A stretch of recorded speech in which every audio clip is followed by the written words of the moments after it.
Hi நண்பா, welcome to Jazz for Tamil YouTube channel. இன்னைக்கு நம்ம இந்த வீடியோவில் எதை பற்றி பார்க்க போகிறோம்னு பார்த்தீங்கன்னா, நம்ம தமிழ்நாடு அரசுலேருந்து ஒரு சூப்பரான ஜாப் நோட்டிஃபிகேஷன் வந்திருக்கு. அதை பற்றின ஃபுல் டீட்டெயில்ஸாக நாம் அந்த வீடியோவில் பார்க்க போகிறோம். அதாவது என்ன ஜாப் வேகன்சி இருக்குது, எத்தனை வேகன்சி இருக்குது, எலிஜிபிலிட்டி என்ன, சேலரி என்ன, எப்படி அப்ளை பண்ணுறது, ஃபுல் டீட்டெயில்ஸ் இந்த வீடியோவில் பார்க்கலாம் வாங்க. வீடியோக்குள்ளே போகிறதுக்கு முன்னாடி நம்ம சேனலுக்கு நீங்கள் இப்போ தான் ஃபஸ்ட் டைம் விசிட் பண்ணுறீங்கன்னா இந்த வீடியோவுக்கு கீழே இருக்க ரெட் கலர் சப்ஸ்கிரைப் பட்டனை கிளிக் பண்ணி சப்ஸ்கிரைப் பண்ணிக்கோங்க. கூடவே ஒரு பெல் சிம்பிளை ஆல் நோட்டிஃபிகேஷன் எனேபிள் பண்ணிக்கோங்க. அப்போ தான் நான் போகிற வீடியோஸ் உடனுக்குடன் உங்களுக்கு நோட்டிஃபிகேஷன் வரும். அது மட்டும் இல்லாமல் நம்ம சேனலோட official WhatsApp group link and Telegram channel link இந்த வீடியோட டிஸ்கிரிப்ஷனில் இருக்குது. மறக்காமல் செக் பண்ணிட்டு ஜாயின் பண்ணிக்கோங்க. ஓகே நண்பா, இந்த வீடியோ ஸ்கிப் பண்ணாமல் எண்டு வரைக்கும் ஃபுல்லாக பாருங்கள். அப்போ தான் உங்களுக்கு ஃபுல் டீட்டெயில்ஸ் புரியும். ஓகே நண்பா, வாங்க வீடியோக்குள்ளே போகலாம். ஓகே நண்பா, இதுதான் பார்த்தீங்கன்னா தமிழ்நாடு அரசுலேருந்து வந்திருக்கக்கூடிய ஜாப் நோட்டிஃபிகேஷன். என்ன சொல்லியிருக்காங்க அப்படின்னு பார்த்தீங்கன்னா, தமிழ்நாடு முதலமைச்சரின் புத்தாய்வு திட்டம் 2024-26க்கான தமிழ்நாடு முதலமைச்சரின் புத்தாய்வு திட்டத்தில் வந்து வேகன்சி இருக்கே அப்படின்னு சொல்லியிருக்காங்க. அதாவது பார்த்தீங்கன்னா தமிழ்நாடு சீஃப் மினிஸ்டர்ஸ் ஃபெலோஷிப் ப்ரோக்ராமுக்கு வந்து வேகன்சி இருக்கு அப்படின்னு சொல்லியிருக்காங்க. மொத்தம் வந்து பார்த்தீங்கன்னா வந்து இந்த இதுக்கு வந்து மொத்தம் 25 வேகன்சி இருக்கு அப்படின்னு சொல்லியிருக்காங்க. என்னென்ன கருப்பகுதியில், அதாவது என்னென்ன டிபார்ட்மெண்ட்ல இருந்து இது வேலை இருக்கும் அப்படின்னு பார்த்தீங்கன்னா, நீர்வளங்களை மேம்படுத்துதல், அடுத்து வந்து வேளாண் உற்பத்தி, விளைச்சல் மற்றும் சந்தைப்படுத்துதல், புதிய இணைப்புகளை உருவாக்குதல்,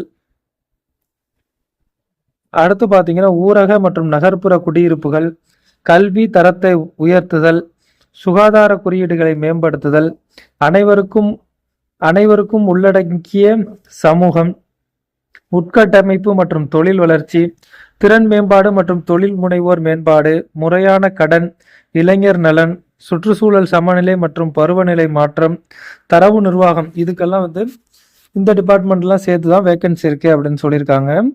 இது வந்து பார்த்தீங்கன்னா முழுக்க முழுக்க வந்து அதாவது கல்வி நிறுவனங்கள் சேர்க்கை பின்பற்றப்படும் தமிழக அரசின் இடஒதுக்கீட்டு கொள்கையை பின்பற்றி வேகன்சி செலக்ட் பண்ணுவோம் அப்படின்னு சொல்லியிருக்காங்க. முற்றிலும் வந்து தேர்வு மூலியமாக தான் செலக்ட் பண்ணுவோம் அப்படிங்கிறதையும் வந்து அவங்க சொல்லியிருக்காங்க.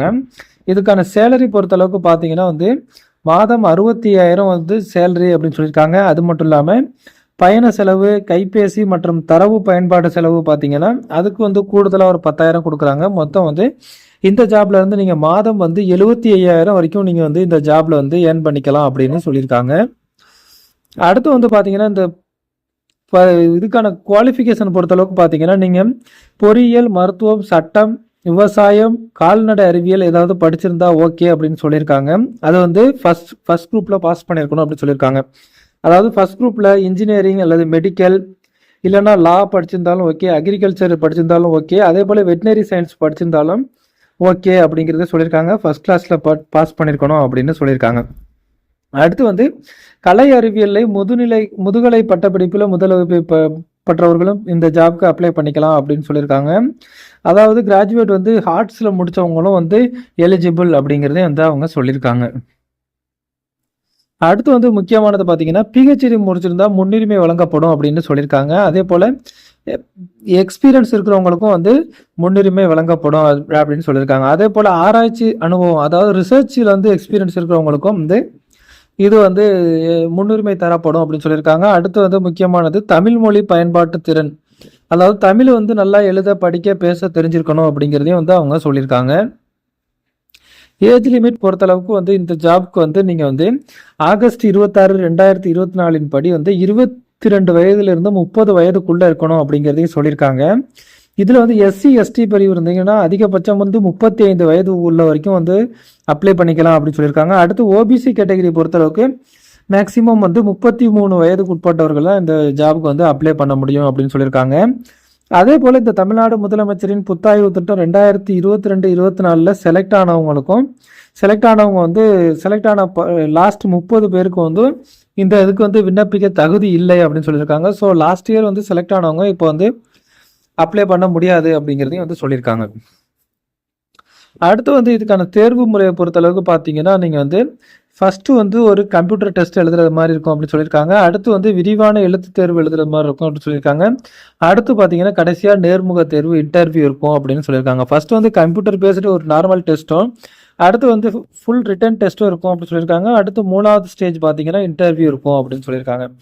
முதற்கட்ட தேர்வுகளுக்கு பார்த்தீங்கன்னா 150 மார்க்குகளுக்கு வந்து எம்சிக்யூ கொஸ்டின்ஸ் இருக்கும் அப்படின்னு சொல்லியிருக்காங்க. ஜெனரல் அவேர்னஸ், அடுத்து வந்து quantitative aptitude, verbal comprehension and logical reasoning, இது மாதிரி வந்து இந்த சப்ஜெக்ட்ல இருந்தெல்லாம் கொஸ்டின்ஸ் கேட்போம் அப்படிங்கிறது வந்து சொல்லியிருக்காங்க. விரிவான எழுத்து தேர்வும் இருக்கு. அடுத்து வந்து பார்த்தீங்கன்னா நேர்முக தேர்வும் இருக்கு அப்படிங்கிறதையும் சொல்லியிருக்காங்க. அடுத்து வந்து பார்த்தீங்கன்னா விரிவான தேர்வு மற்றும் நேர்முக தேர்வுகளின் மொத்த மதிப்பெண் அடிப்படையில் இறுதிப்பட்டியல் வெளியிடப்படும் அப்படிங்கிறதையும் வந்து சொல்லியிருக்காங்க. இதுக்கு அப்ளை பண்ணுறது எப்படிங்கிற டீட்டெயில்ஸ் பார்க்கலாம். அப்ளை பண்ணுறதுக்கு வந்து அவங்க தமிழ்நாடு அரசாங்கத்தோட அஃபிஷியல் வெப்சைட்டில் வந்து நீங்கள் அப்ளை பண்ணுறது மாதிரி இருக்கும். www.tn.gov.in/tncmfp அப்படிங்கிற வெப்சைட்டில் வந்து நீங்கள் வந்து அப்ளை பண்ணுறது மாதிரி இருக்கும். அப்படி இல்லைன்னா www.bim.edu/tncmfp அப்படிங்கிற வெப்சைட்டில் வந்து நீங்கள் வந்து உங்களோட அப்ளிகேஷன் வந்து சப்மிட் பண்ணணும் அப்படின்னு சொல்லியிருக்காங்க. இதுக்கான லாஸ்ட் டேட் பார்த்தீங்கன்னா ஆகஸ்ட் 26. ஸோ ஆகஸ்ட் 26க்குள்ளே உங்களோட அப்ளிகேஷன் வந்து சப்மிட் பண்ணணும். இதுக்கான விண்ணப்ப கட்டணம் அப்ளிகேஷன் ஃபீஸ்னு எதுவும் கிடையாது. ஸோ நீங்கள் வந்து எந்த ஒரு அப்ளிகேஷன் ஃபீஸும் தேவையில்லை. அதே போல் அப்ளிகேஷன் வந்து நீங்கள் வந்து ஆன்லைனில் மட்டும்தான் அப்ளை பண்ணணும் அப்படின்னு சொல்லியிருக்காங்க. போஸ்டல்லையோ இல்லை கொரியர்லையோ இந்த ஜாபுக்கு நீங்கள் அப்ளை பண்ண முடியாது. அடுத்து வந்து முக்கியமான டேட்ஸ் எல்லாம் கொடுத்துருக்காங்க. ஃபர்ஸ்ட் வந்து இந்த விண்ணப்பம் தொடங்குகிற தேதி என்னன்னு பார்த்தீங்கன்னா ஆகஸ்ட் 6ஆம் தேதியிலேருந்து வந்து நீங்கள் விண்ணப்பிக்க ஸ்டார்ட் பண்ணலாம். விண்ணப்பிக்கிறதுக்கான லாஸ்ட் டேட் பார்த்தீங்கன்னா ஆகஸ்ட் 26. ஸோ ஆகஸ்ட் 26 தான் லாஸ்ட் டேட்டு. அதுக்குள்ளே நீங்கள் வந்து உங்களோட அப்ளிகேஷன் வந்து நீங்கள் சப்மிட் பண்ணணும். அடுத்து வந்து ஹால் டிக்கெட் டவுன்லோட் பண்ணுறதுக்கான டேட் பார்த்தீங்கன்னா செப்டம்பர் 5 வந்து ஹால் டிக்கெட் நீங்கள் டவுன்லோட் பண்ணிக்கலாம். அடுத்து வந்து முதற்கட்ட தேர்வு நாள் எப்போ அப்படின்னு பார்த்தீங்கன்னா ஃபஸ்ட்டு கம்ப்யூட்டர் பேஸ்ட் டெஸ்ட் எப்போ இருக்குன்னு பார்த்தீங்கன்னா செப்டம்பர் 15 இருக்கும் அப்படின்னு சொல்லியிருக்காங்க. அடுத்து வந்து விரிவான எழுத்து தேர்வு எப்படி இருக்குன்னு பார்த்தீங்கன்னா செப்டம்பர் மந்த் வந்து கடைசி வாரத்தில் இருக்கும் அப்படிங்கிறதையும் சொல்லியிருக்காங்க. நேர்முக தேர்வு அக்டோபர் கடைசியில் இருக்கும் அப்படின்னு சொல்லியிருக்காங்க. ஜாப் வந்து எப்போ ஸ்டார்ட் ஆகும்னு பார்த்தீங்கன்னா 2024 நவம்பரில் வந்து உங்களுக்கு ஜாப் ஸ்டார்ட் ஆயிரும் அப்படிங்கிறதையும் வந்து சொல்லியிருக்காங்க. அடுத்து வந்து பார்த்தீங்கன்னா செலக்ட் ஆகிற கேண்டிடேட்டுக்கு பார்த்தீங்கன்னா சென்னை அண்ணா நிர்வாக பணியாளர் கல்லூரியில் வந்து 30 நாள் வந்து கட்டாய ட்ரைனிங் இருக்கும் அப்படின்னு சொல்லியிருக்காங்க. ட்ரைனிங் முடிச்சதுக்கு அப்புறம் வந்து உங்களோட ஜாப் வந்து ஸ்டார்ட் ஆகும் அப்படிங்கிறதையும் வந்து அவங்க சொல்லியிருக்காங்க. ஓகே நண்பா, இந்த நோட்டிஃபிகேஷன் டவுன்லோட் லிங்க் நம்ம வீடியோவோட டிஸ்கிரிப்ஷனில் இருக்குது. இந்த நோட்டிஃபிகேஷனை டவுன்லோட் பண்ணி ஃபுல்லாக படித்து பாருங்கள். உங்களுக்கு இந்த ஜாப் சூட்டபுளாக இருக்கும். நீங்கள் இந்த ஜாப்க்கு எலிஜிபிள் அப்படின்னு தோணுச்சுன்னா மறக்காமல் உடனே அப்ளை பண்ணுங்கள். அப்ளை பண்ணுறதுக்கான லிங்க் வந்து நம்ம வீடியோவோட டிஸ்கிரிப்ஷனில் இருக்குது. அப்ளை பண்ணுறதுக்கான லாஸ்ட் டேட் பார்த்தீங்கன்னா ஆகஸ்ட் 26. ஸோ ஆகஸ்ட் 26க்குள்ளே வந்து உங்களோட அப்ளிகேஷன் வந்து நீங்கள் சப்மிட் பண்ணுங்க. ஆன்லைனில் மட்டும்தான் அப்ளை பண்ணணும். போஸ்டல்லையோ அல்லது கொரியர்லையோ அப்ளை பண்ண முடியாது, மறந்துடாதீங்க. ஓகே நண்பா, இந்த வீடியோ உங்களுக்கு பிடிச்சிருந்துச்சுன்னா லைக் பண்ணுங்கள். இந்த வீடியோ உங்கள் ஃப்ரெண்ட்ஸுக்கு ஷேர் பண்ணுங்கள். மறக்காமல் நம்ம சேனலை சப்ஸ்கிரைப் பண்ணுங்கள். மீண்டும் வேறொரு நல்ல ஜாப் நோட்டிஃபிகேஷனோடு சந்திப்போம். நன்றி, வணக்கம்.